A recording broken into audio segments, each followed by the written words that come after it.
안녕하세요. CSBL의 석사 3학기 과정을 밟고 있는 배준식입니다.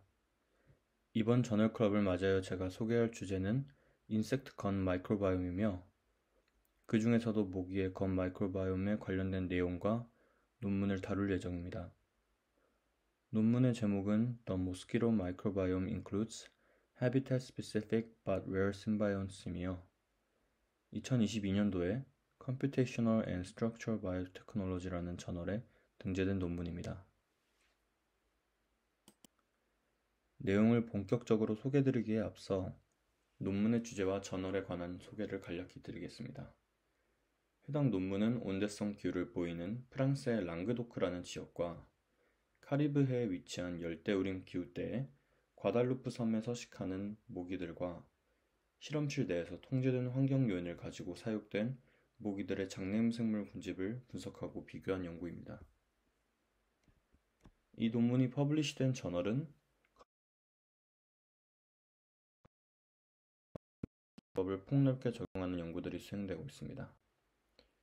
2023년도 기준 임팩트 팩터는 6.15입니다.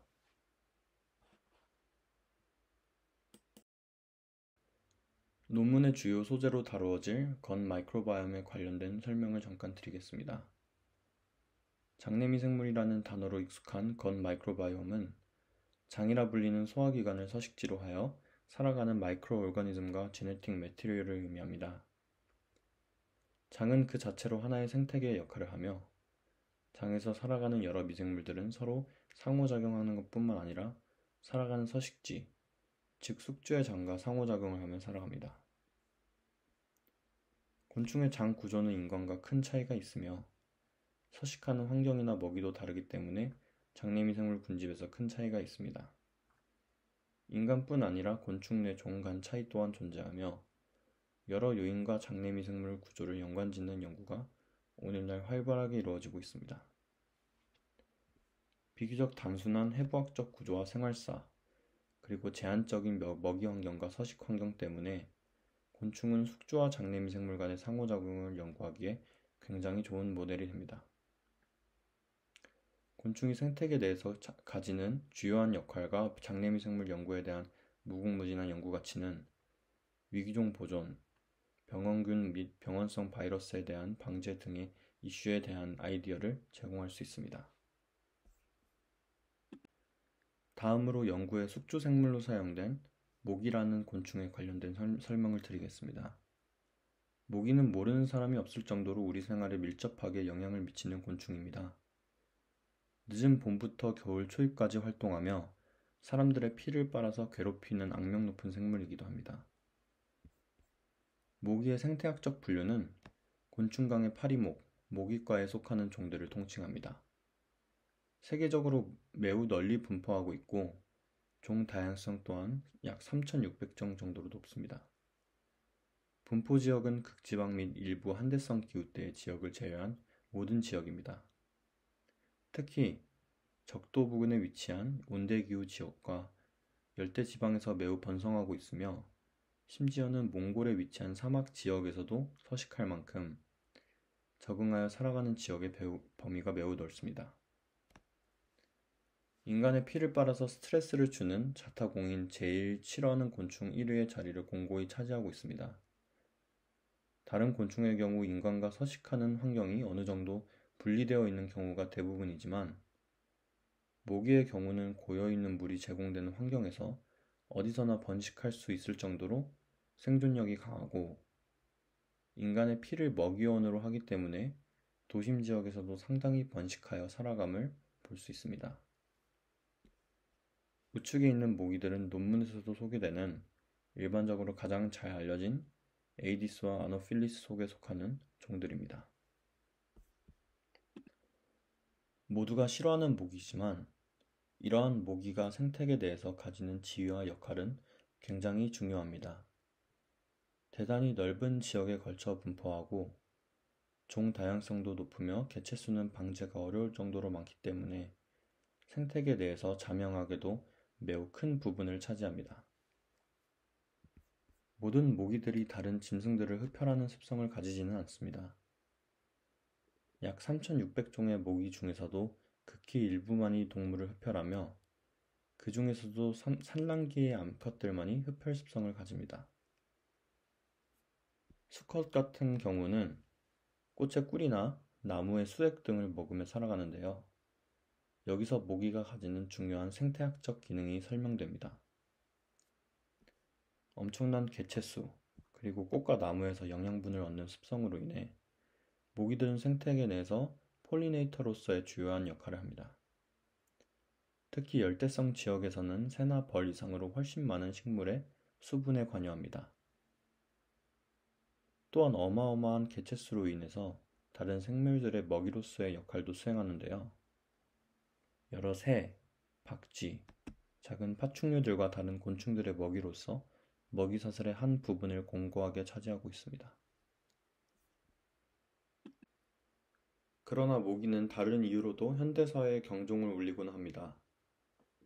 모기는 다름이 아닌 질병의 매개종, 즉 패소젠 벡터의 역할도 하기 때문에 주요한 연구 대상이 되는데요. 보시는 피규어는 International Journal of Infectious Disease에서 2013년도에 발표한 말라리아 매개 모기의 전 세계적인 분포도입니다. 말라리아를 매개할 수 있는 34개의 종에 대한 세계 분포 지도를 보면 극지와 한대지방을 제외한 대부분의 지역에서 해당 모기들이 서식하고 번성하고 있습니다. 해당 지역에 말라리아 원충 등의 병원성 미생물이 유입되면 매개종인 모기로 인해서 지역 내에 전체적으로 확산될 수 있다는 뜻이며, 이러한 과거 전적은 2000년도 초반 대한민국에서도 있었던 사례입니다. 병원체 매개종으로서의 모기에 대한 이야기를 좀 더 해보겠습니다. 모기는 말라리아 원충 외에도 다양한 병원성 바이러스의 벡터로서의 역할을 하는데요. 이러한 바이러스들을 Arthropod borne virus, 즉 알보바이러스라고 통칭합니다. 이러한 알보바이러스와 기타 병원체가 다른 생물에게 감염되는 방식은 바로 흡혈을 통해서 체내로 유입되기 때문에 더욱 감염 확률이 높습니다. 앞서 언급한 것처럼 모기는 바이러스뿐 아닌 원생생물과 선충의 벡터 역할 또한 합니다. 그중 가장 대표적이고 널리 퍼진 사례가 말라리아입니다. 모기가 매개하는 대표적이고 위험한 질병들로는 지카 바이러스, 황열병, 일본 뇌염, 말라리아 등이 있습니다. 좀 더 나아가 벡터로서의 모기가 패소젠을 옮기는 매개 능력인 벡토리얼 캐패시티에 대해서 알아보겠습니다. 해당 피규어는 2019년도에 마이크로바이옴에서 발표한 연구 내용입니다. 벡토리얼 캐패시티라는 아이디어를 가지고 모기, 즉 벡터 생물이 다른 생물에게 병원체를 전달하는 데 관여하는 요소들을 수치로 선정하고 수식화시킨 개념입니다. 즉 벡터로서의 능력에 관여하는 여러 변수들을 설정하고 이를 정량화시킨 값이 벡토리얼 캐패시티이며, 이에 관여하는 변수들은 모기의 생존율, 모기의 개체수, 군집 밀도, 병원체 배양 주기 등이 있는데, 장내미생물과 가장 직접적인 관련이 있는 것은 병원체 배양 주기, Pathogen Extrinsic Incubation Period와 병원체 전달 능력, Vector Competency입니다. 특정 장내미생물의 대사를 통해 모기가 병원체를 받아들이는 기작이 더 활성화되기도 하고, 항생물질을 생산함으로써 체내로 받아들인 병원체가 죽기도 하기 때문에 장내미생물과 벡터종으로서의 모기는 직접적이고 복잡한 관계에 있습니다. 대표적으로 곤충 장내세균 중 월바키아의 경우 모기의 벡토럴 캐패시티를 감소시키는 주요한 종으로서 연구되어지고 있습니다. 장내 공생균을 통해 질병 벡터 모기를 방지하는 방법으로는 해당 벡터의 서바이벌 피트니스를 감소시키는 세균, 혹은 벡터 내로 유입된 병원체를 죽이는 세균 등 다양한 방향의 연구가 진행되고 있습니다.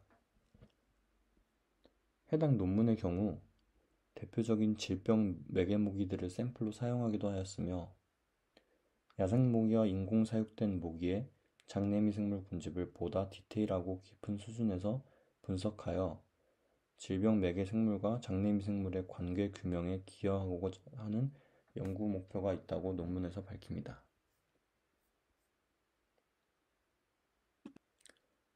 다음으로 메소드 부분에서 연구에서 시행된 샘플링의 샘플링 사이트에 관련하여 말씀드리겠습니다.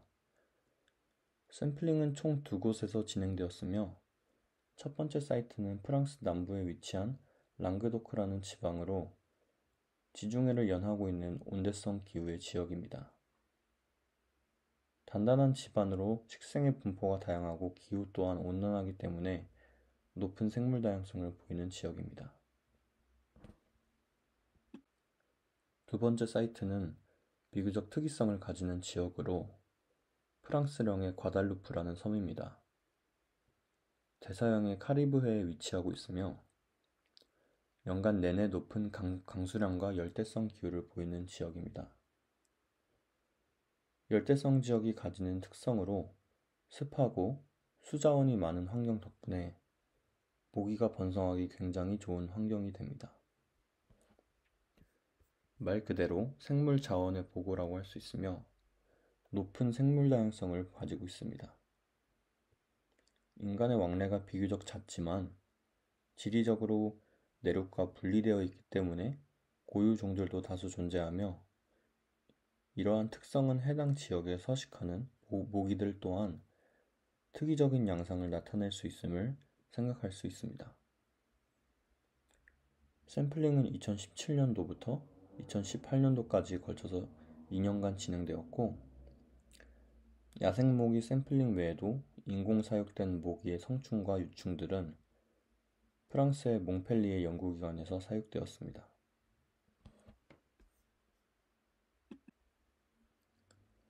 샘플링 방법의 경우 기존 논문에서 소개해드렸던 나비와 같은 경우는 먹이 트랩과 포충망을 이용하여 샘플링을 진행했으나 모기는 개체 사이즈도 작고 이산화탄소와 UV 라이트에 끌리는 습성이 있으며 또한 야간에도 행동하는 야행성 습성이 있기 때문에 이와 같이 이산화탄소를 방출하는 라이트 트랩을 사용하여서 샘플링을 진행했다고 밝힙니다.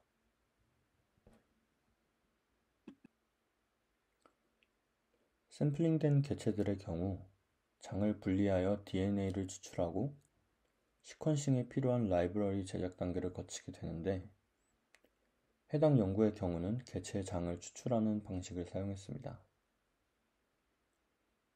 몸집이 작은 개체들의 경우는 최소한의 부위만 남겨놓은 후 통째로 몸 전체의 조직을 갈아서 DNA를 추출하는 방식을 사용하기도 하는데 해당 연구는 장을 직접 추출하고 개체 내 vertical transmission의 가능성 또한 확인하기 위해서 암컷 개체의 난소, 즉 오바리 또한 추출하여 분석에 사용하였습니다.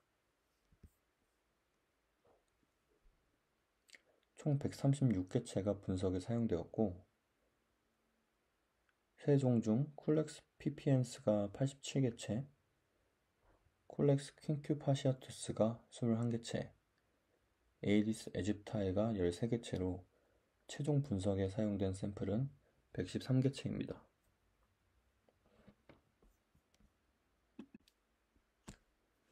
분석 방법으로 해당 연구에서는 기존의 일반적인 마이크로바이옴 분석 기법에서 한층 더 디테일한 방법으로 분석을 진행했습니다. 대표적인 통계 분석 기법으로 미니멈 엔트로피 디컴포지션이라는 방법을 해당 연구에서 사용하였는데요. 이 분석법의 주요한 원리는 특정 확률 분포를 더 작고 직관적인 여러 하위 분포로 세분화하여서 기존 모집단의 분포 경향을 최대한 정확하게 재현할 수 있는 작은 분포를 구현하는 것입니다. 즉, 미니멈 엔트로피 디컴포지션은 보다 복잡한 분포를 간단하게 근사화하여 경향성을 보여주는 것을 목표로 합니다. 미니멈 엔트로피 디컴포지션에 적용되는 주요 개념은 엔트로피의 원리로서 분포가 간단할수록 엔트로피가 낮고, 실제로 연구 내에서 시퀀싱 된 서열마다 샤넌 엔트로피 지수를 측정하여 올리고타이핑에 적용합니다. 이어서 올리고타이핑이라는 개념을 적용하여 분석을 진행하는데요. 올리고타이핑은 엔트로피 원리를 기반으로 각 염기서열의 위치별 정보를 포함시켜 미묘한 뉴클레오타이드 변동을 식별하고 분류학적으로 밀접하지만 구별 가능한 미생물 종들을 구별함으로써 전통적인 오티오 클러스터링을 개선한 방식이며, 올리고타입은 이러한 엔트로피 기반 방식의 분석에서 가장 기본이 되는 단위입니다. 언슈퍼바이스드 올리고타이핑은 올리고타이핑 방식에서 사전 분류학적 데이터, 즉 기존 데이터베이스 없이 시퀀싱된 올리고타입을 서로 대조하여 식별하는 올리고타이핑의 방법입니다. 기존의 방법은 마커 유전자를 기반으로 하여 데이터베이스를 통해 종 동정을 진행하는데, 이러한 방법은 미생물 군집의 다양성을 정확하게 포착하지 못하거나 내부에서 차지하는 비율은 적으나 생태학적으로 유의미한 하위 집단을 식별하지 못할 수 있습니다. 언슈퍼바이스드 올리고타이핑은 이러한 제한을 극복하는 방법이 됩니다. 언슈퍼바이스드 올리고타이핑 알고리즘은 먼저 서열 내에서 엔트로피를 측정하여 고변동성 지역을 식별한 다음 유사성을 기반으로 Hierarchical Cluster Analysis, 즉 계층적 클러스터링 접근법을 사용하여 클러스터를 생성합니다. 생성된 클러스터는 올리고타입으로 표시되며, 이를 기준 서열과의 유사성을 확인하거나 또는 다른 기준에 따라 올리고타입 간을 서로 비교하고 분류 및 동정에 활용할 수 있습니다. 종합적으로 언슈퍼바이스드 올리고타이핑은 특히 기존 데이터베이스나 분류에 대한 정보가 누락되었거나 불완전한 경우에 사용할 수 있는 유용한 미생물 군집의 분류 프로파일링이라고 할 수 있습니다. 다음으로는 Hierarchical Cluster Analysis, 즉 계층적 군집 분석은 간단하게 표현하면 비슷한 군집끼리 묶어가면서 최종적으로는 하나의 군집으로 묶일 때까지 군집을 묶는 클러스터링 알고리즘입니다. 군집에 포함되는 시퀀스 간의 거리를 기반으로 클러스터링을 하는 방법이며, 순차적, 계층적으로 유사한 시퀀스 또는 그룹핑된 그룹과 통합하여 군집화를 수행하는 알고리즘입니다. 해당 연구에서는 올리고타이핑을 진행한 후 Hierarchical Cluster Analysis를 통해서 군집화를 진행했습니다. 이후 군집 확인 및 다양성 분석은 다다2 파이프라인을 통해서 파일로식 패키지에 포함된 함수들을 통해 진행했습니다. 다음으로 결과 부분에 대해 설명드리겠습니다. 논문 본문에서 소개되는 세 개의 피규어 중 하나인 알파 다양성 분석입니다. 세 개의 종을 채집된 사이트별로 묶어 세 가지 인덱스로 알파 다양성 분석을 진행했습니다. 전체 샘플을 비교했을 때 에이디스 에집타이에서 종 풍부도가 가장 높게 측정되었으며, 흥미롭게도 테트라사이클린 처리를 하여 세대교배를 진행한 인공배양 콜렉스 킨큐 파시아투스와 동일한 종의 야생 샘플을 비교했을 때 인공배양된 샘플들의 박테리얼 리치네스가 더 높게 측정되었습니다. 5세대 동안 테트라사이클린 처리를 해서 월바키아 속의 세균들을 없애고 인공사육을 한 콜렉스 킨큐파시아투스의 경우는 콜렉스 속에서 우점하는 것으로 알려진 월바키아를 인위적으로 없앰에 따라 박테리아 군집에 영향을 미치게 되었고, 이는 종 풍부도에 기여하는 방향으로 작용했음을 유추할 수 있습니다.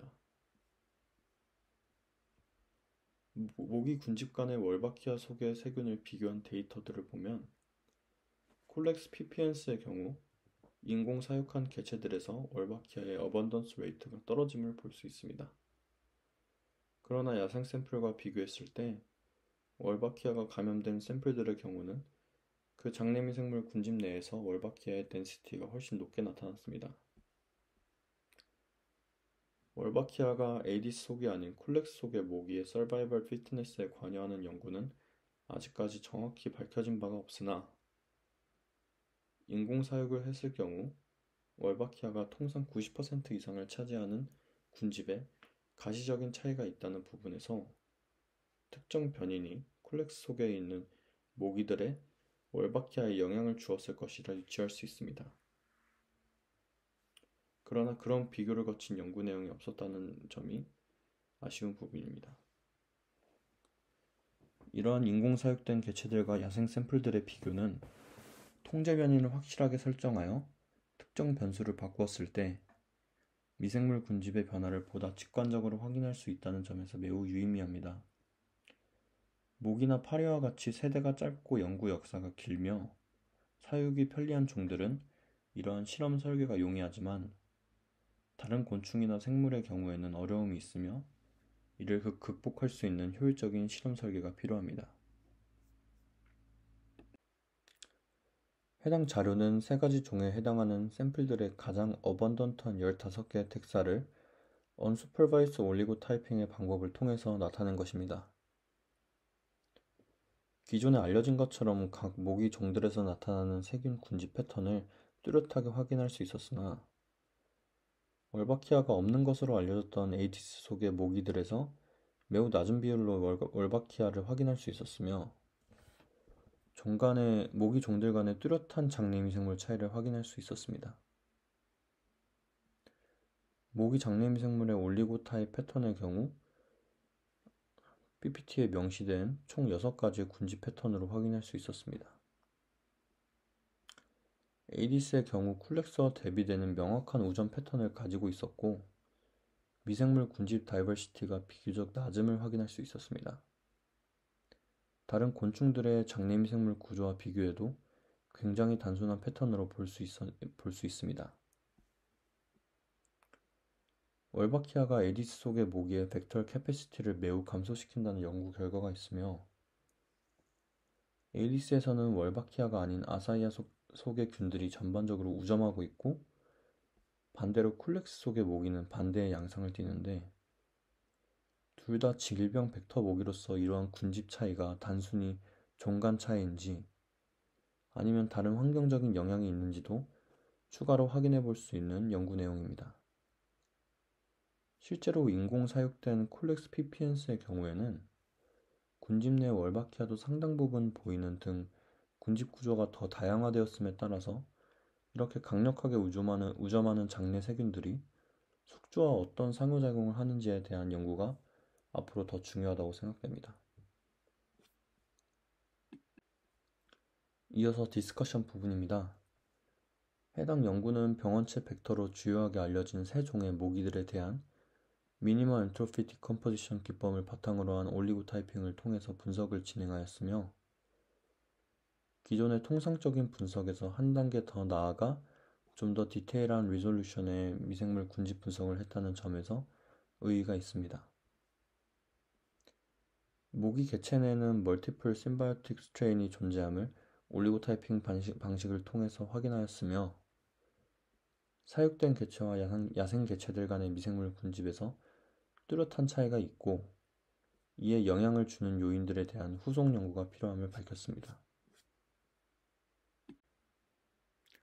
또한 콜렉스 피피엔스의 경우 인공 사육된 개체들이 야생 개체들에 비해 높은 장내미생물 종 풍부도를 나타냈는데 이에 대한 가설로 장내미생물에 대해 더 척박한 야생 환경에서의 셀렉션 프레셔가 작용하였고 사육되는, 즉 외부 스트레스가 적은 환경에서의 미생물 종 풍부도가 비교적 더 높아졌음을 생각해 볼 수 있습니다. 다른 가설로 사육된 개체들에서 보이는 비교적 낮은 월바키아의 우점도로 인해 전체적인 종 다양성이 비교적 상승했을 수 있다는 가설을 제시합니다. 이상 발표 마치겠습니다. 감사합니다.